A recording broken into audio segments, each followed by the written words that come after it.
Welcome back. It's awfully good to be with you again. Now, one thing that people who know me would probably confirm, I don't give up easily, if at all.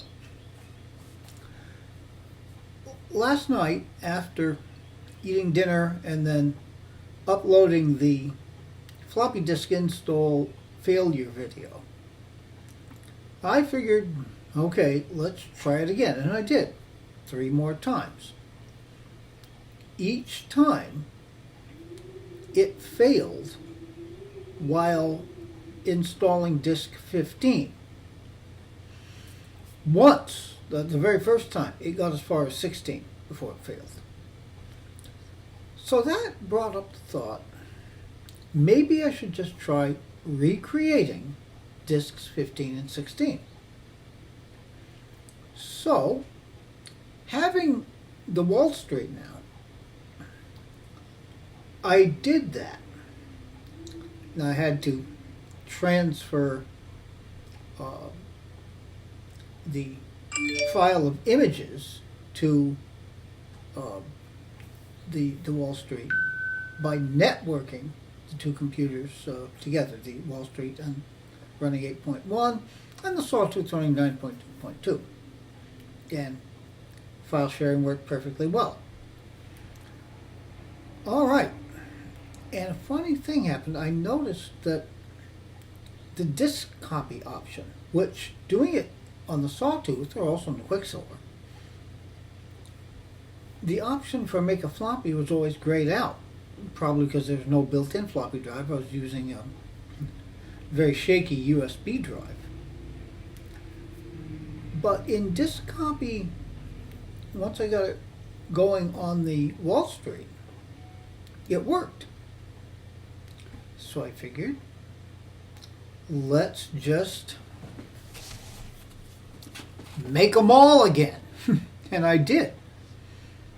I actually ended up creating 30 disks. Disk 1 failed partway through because I was reusing the same disks. I wouldn't have had enough disks otherwise. So I decided, okay, let's just make another disk 1 with a fresh one.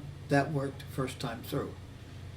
So that made 27 install disks plus one that I did twice, and 2 disk tools disks that were also in there. So why don't we have a shot once again at the PowerBook 1400 CS, and let's see if we can get a functional operating system on the darn thing. Should be interesting. Please stay tuned. I thought you might be interested in seeing the process of creating one of these floppy disks. I had to, and forgive the time by the way, I reset it, but we're off by 12 hours. It's not 12:30 a.m. I found in this that disk copy, for whatever reason, did not exist on this computer. I think it should have an 8.1, but I really don't know. So what I had to do was to load up the 8.6 CD, and I'm running disk copy off that CD. I've got the floppy installers mounted on the desktop here using Adaptec Toast, which still worked. Now, we have disk copy open. Click on Utilities, and you get the choice Make a Floppy. Now, we need to come down and select which image. I am on disk 11 at this point. Select that, click Open, insert my floppy, and it is, okay, and agree to erase the floppy. All right, it is vitally important with this that I was able to take the battery out, which is dead, move the floppy drive over to the battery bay and put that CD drive in too, because in this process I needed them both. This does take a little while.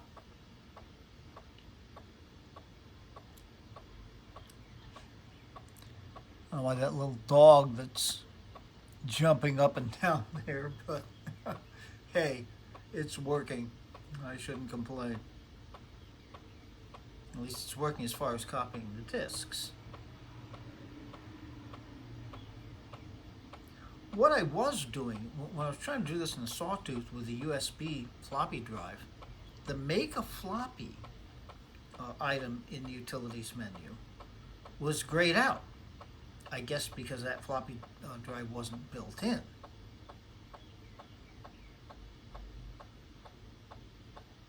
And here we are, and this is working.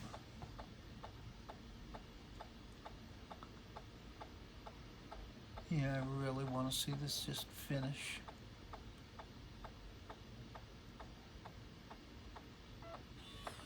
And there it goes.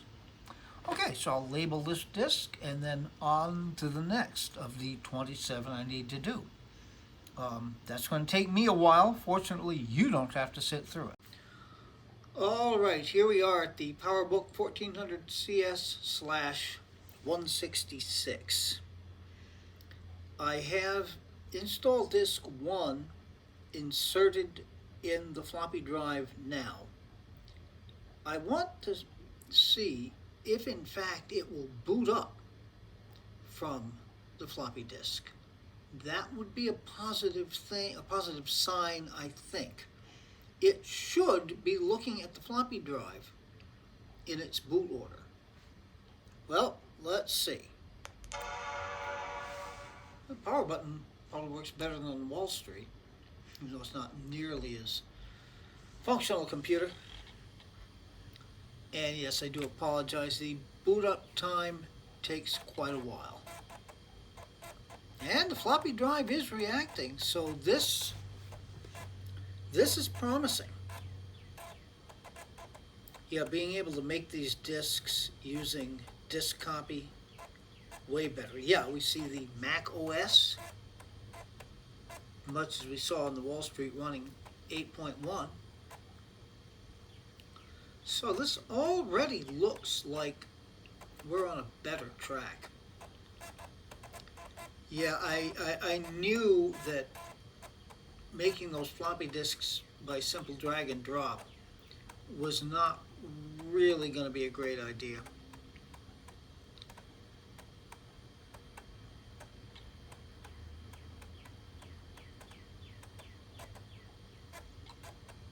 Yeah, something about the refresh rate on the screen that's causing the flickering. I'm sorry about that. Okay, here we go.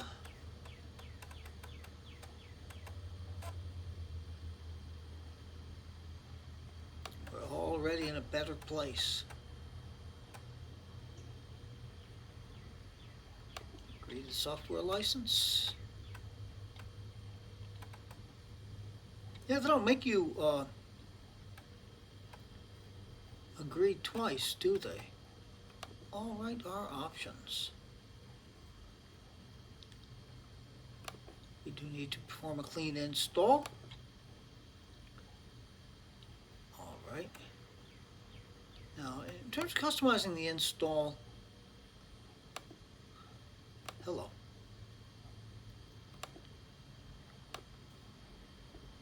I'll flashback to System 7 days when you had to hold down the mouse button. Okay. System software for this computer. Let's see why we need to do anything else. Now, most of the rest of this, I'm just going to accept.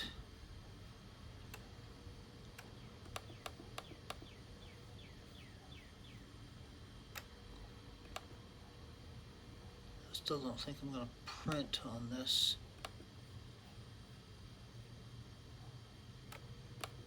Sorry about this, but you know, it'd be nice if I could The international we don't need.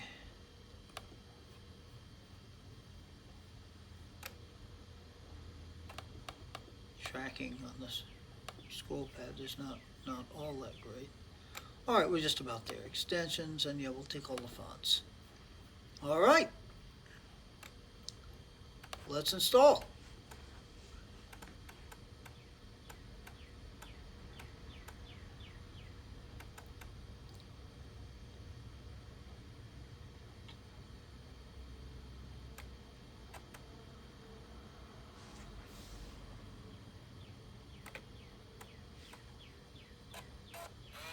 Okay, already wants disk 2.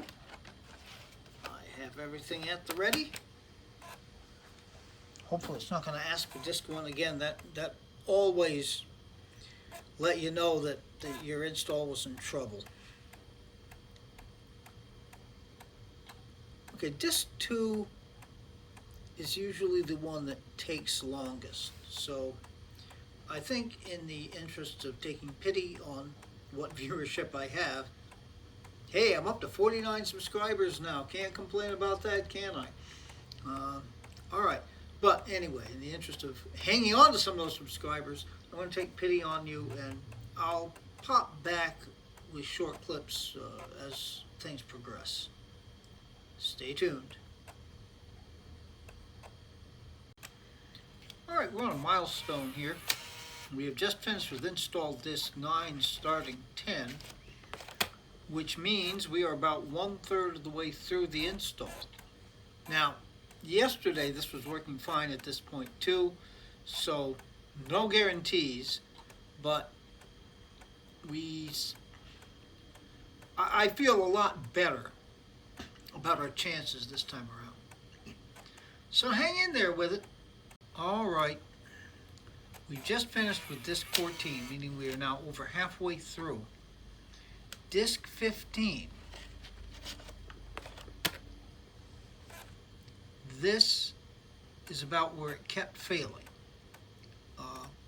4 times yesterday on disk 15, once I got into disk 16. So this will tell the tale. It does seem like with these disks it's going to go better.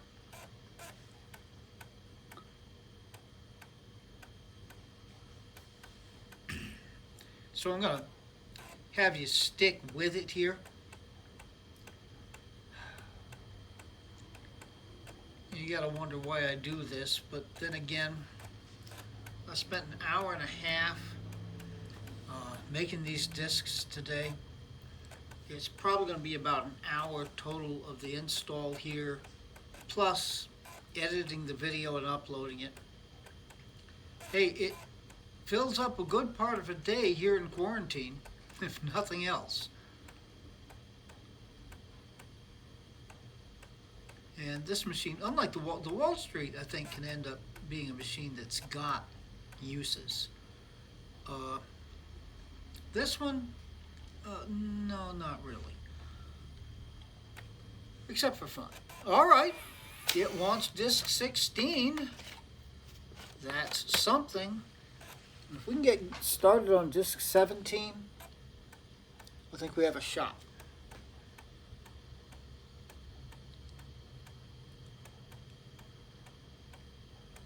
I guess it's got to read all these extensions. I thought I didn't install printers. Well, we'll see what it does. So I've only gotten this far into it once. So it's got to read everything that's on the disk and then install what it's going to install.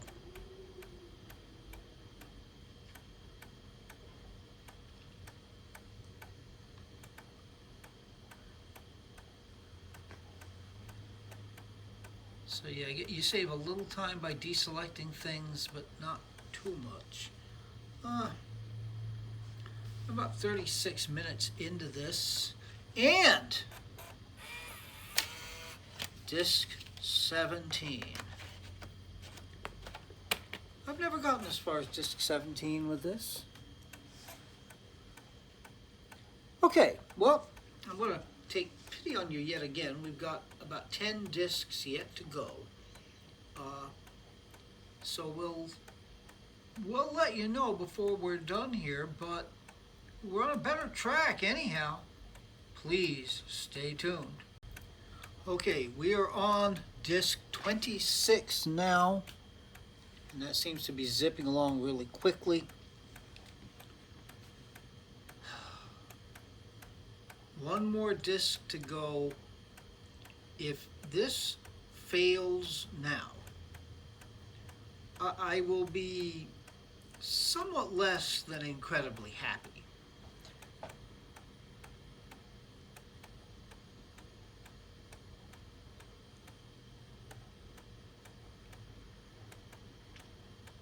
Even though it has been an adventure. For the record, we were about 47 minutes into this install with one disc to go. Okay,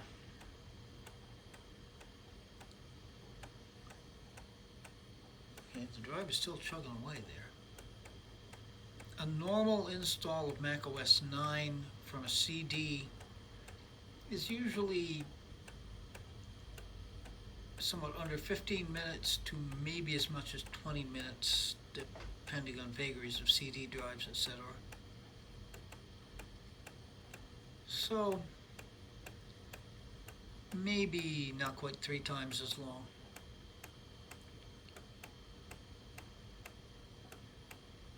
But it's an experience. You want experiences in life.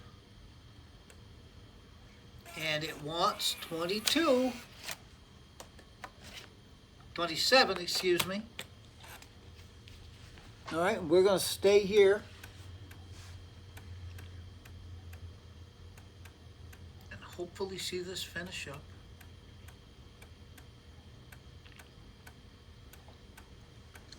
I'm steeling myself that it may ask for disc 1 again just to finish up. I'm really not sure. As I said, I've never done this before. The closest I've ever been, install disc 1. All right, please don't fail. Please don't fail.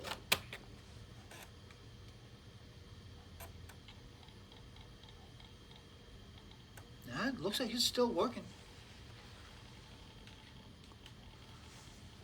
I thought it might want disc 1 again once it was done.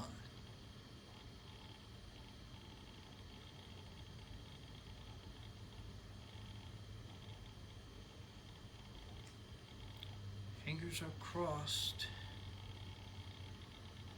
Move the cursor away from the cancel button. Wouldn't that be a trip? Accidentally cancel it after on the 28th.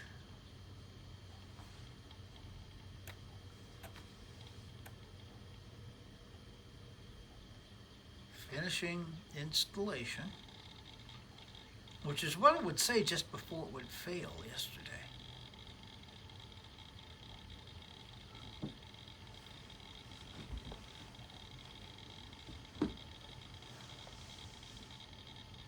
Get up in pace a little bit here. Yeah, I think it's really just finishing.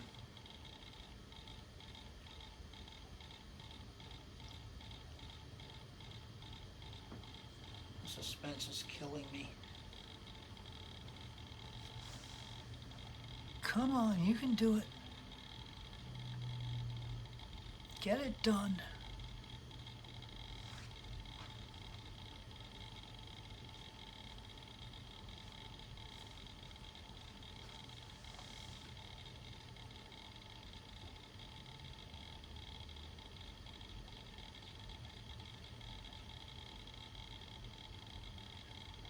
I wish that progress meter was a little bit closer to the end.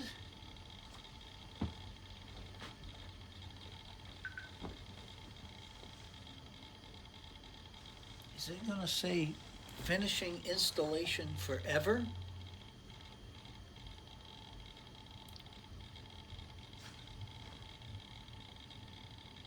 No, the drive is still clicking away there.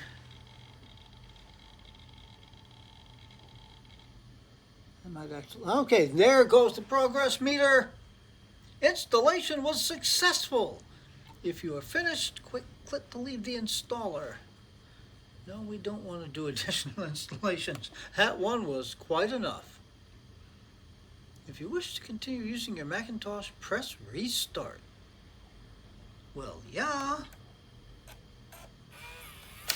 And fortunately it ejected the disk. And there's the chime. Yeah, this boots up slowly, but we've got to experience this. macOS. It worked. By golly, it worked.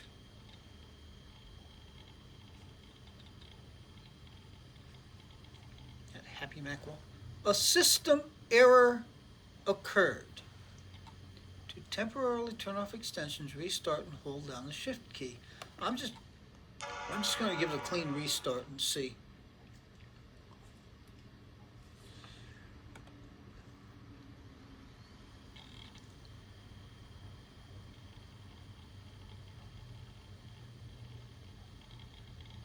So here we go again.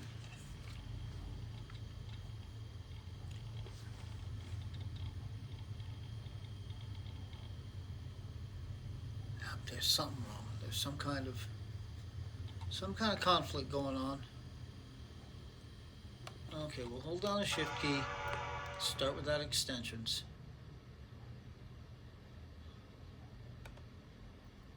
It's never easy, is it?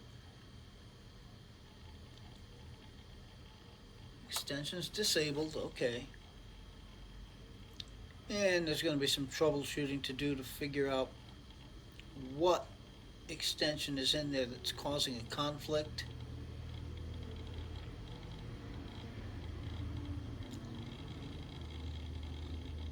And hopefully I'll be able to figure that out. But we're on the desktop. There is an operating system. Come on. Look about this computer. Yeah, I mean, it looks very similar to what you saw on the Wall Street, even to the point of 32 megabytes of RAM. Of course, the virtual memory is off because the extensions are disabled, I would imagine. Okay, macOS 8.0. And I do want to take a second to look at the system profiler.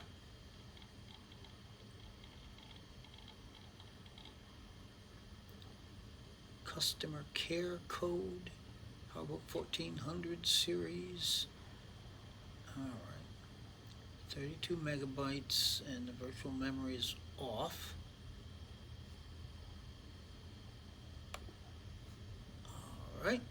Oh, wait a minute. I should have left System Profiler open. Sorry. Okay. So I want to have a look at volume information. A 1.3 gigabyte hard disk. Oh, good Lord. And 1 gigabyte remaining, so about 300 megs or so are the operating system. Anything else to see in here? I'm kind of getting used to these early OS 8s. Extension information. Okay. Obviously, I'm going to need to go through this and figure out what the heck is going on, why it can't start with the extensions on. And then yeah, there's some troubleshooting to go through. Basically, you get into the extensions manager, disable half the extensions. If it starts up, you know that the problem is within that half that you disabled. If it doesn't start up, then you go into extensions manager again, divide the remaining extensions in half. until you eventually come up with which extension is causing the conflict that won't let it start. But I'll get at that. At least, we're better off. We'll also just try restarting it a couple times and see if it clears itself up. But anyhow, it's a different kind of world, going back 22 years and what people used to have to do, or even more than that.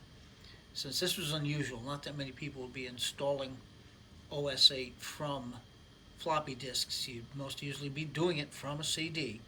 So you may be talking like 25 years ago when people actually had to do this. Well, I hope you've enjoyed looking into the past in that way. And until next time, be good to other people. Be good to yourselves. Take very good and careful care, and I am sure next time will be very soon.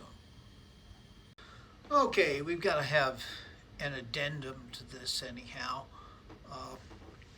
And those are the pile of floppy disks held together with rubber bands. Let's start up this machine once again.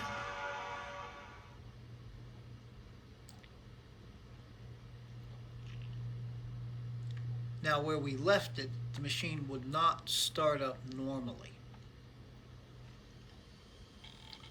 I had to restart it holding down the shift key, which caused it to load without extensions.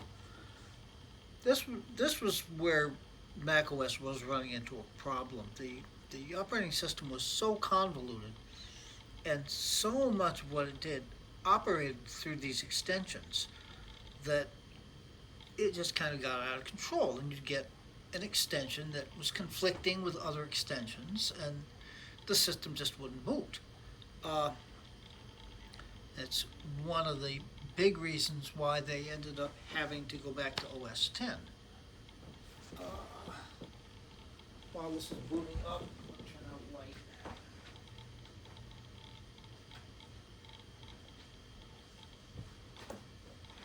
I know that was affecting you, it was affecting the viewfinder though. And here we are. We have successfully booted into the operating system normally. I still haven't fixed the time. No, it is not 3:54 a.m. All right, just to show you what I did. This took me hour and a half, hour and 45 minutes. What you'd have to do is disable the extensions and then go into the extensions manager, which always stays open. The control panels are off. In the extensions manager, when you run into this problem, what you have to do is disable all the extensions. So that's exactly what I did. I disabled everything. I went down to the bottom and re-enabled.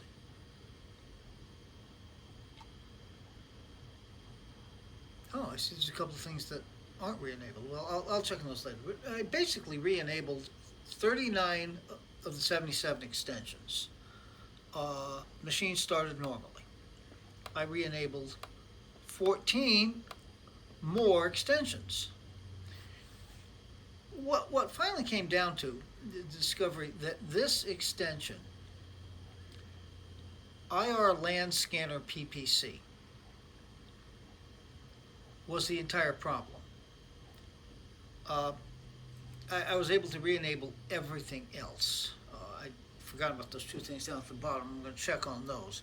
But still, now we have a functional system. Just because of that one little extension. And when I say little, it's all of 22 kilobytes. That was keeping the machine from booting. Well, I've already given you the little words of advice that I usually give you, but yeah, as I've said before, all it really adds up to is be a good person. So on that note, we will see you very soon.